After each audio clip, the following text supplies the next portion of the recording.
Hey guys, I hope you're having a good day today. I had just been stewing over the recent news of the PPP having no more money for us small business owners, as well as the EIDL.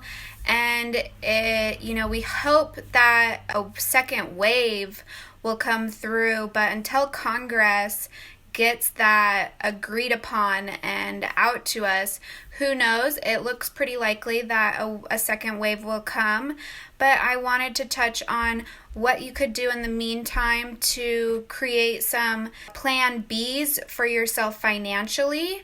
And so I would suggest, while maybe if you didn't catch the first wave of the PPP or EIDL, hopefully that will come through and we can catch the second wave, which will be a 7A. So I would suggest to keep building your relationship with the bank or the lender you were talking to. Like myself, I was in the middle of finalizing all my paperwork and I was just right on the cusp, so I probably will have to be in the second wave if we get a second wave. So I wanted to touch on some things that you guys can do to financially secure yourself, or at least other options and avenues to take. And I want you to, assess your cash position.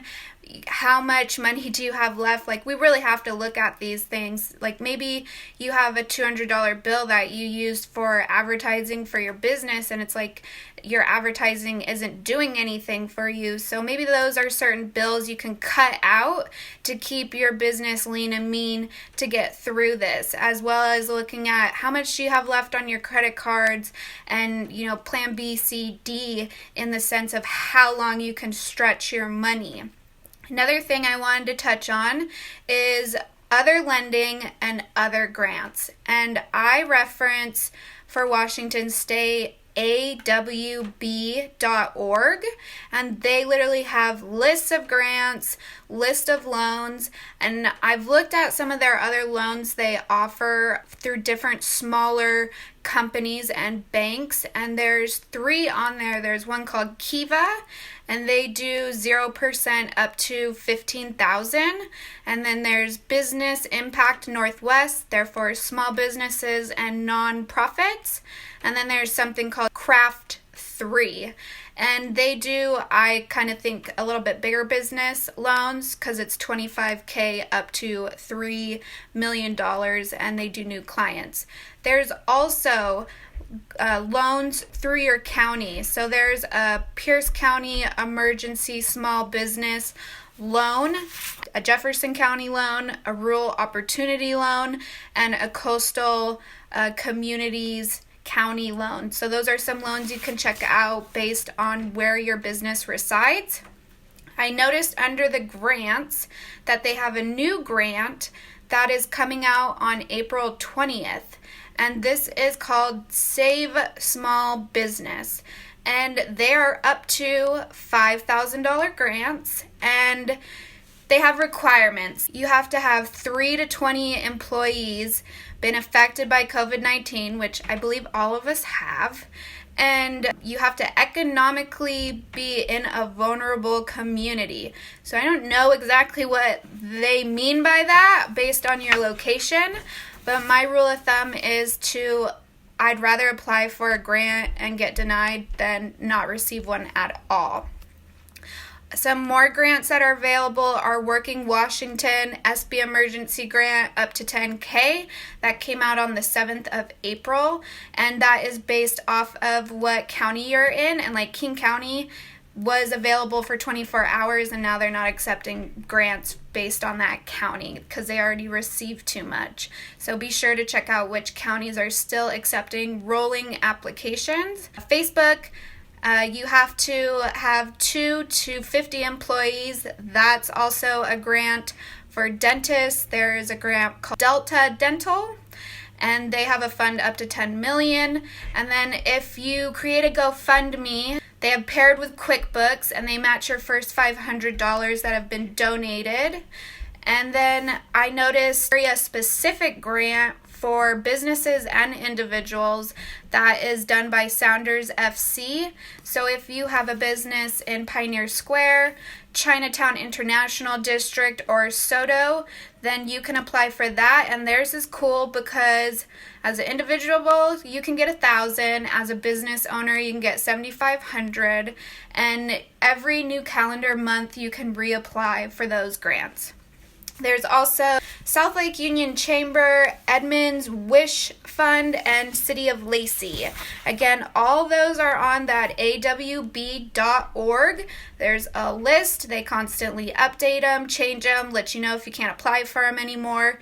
So check that out. That is a secure, resourceful list to reference. And then my CPA sends me email updates every day right now and tells me about different tax credits and deferrals that we can take advantage of. So I'm just going to list them off. These are part of the CARES Act, and he had sent this to me today.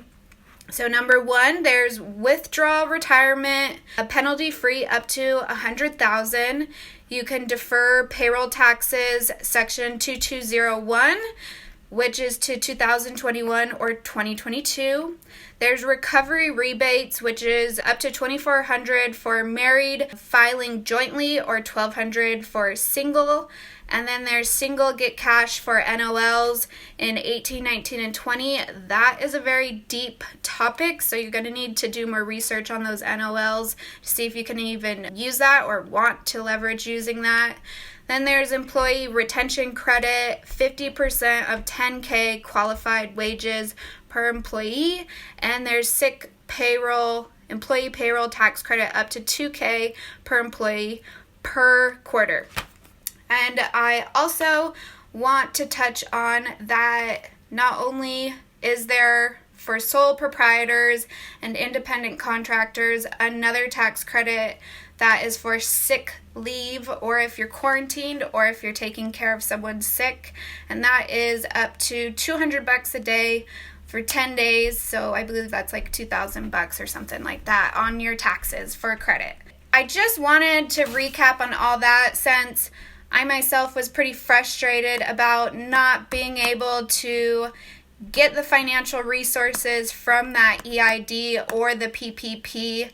And I had applied early and still didn't get anything, so it's not like I procrastinated it. I just want to touch again that whatever you need to do for your small business to get by, to stretch your money, to get assistance, to apply for grants, it's worth it. It's worth the time. It's like, might as well apply for them, and maybe you'll get some assistance.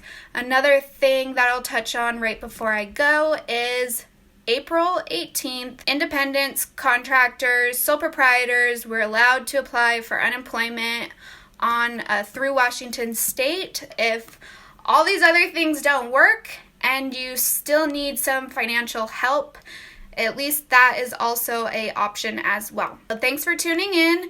I hope you guys are doing well and are safe, and bye for now.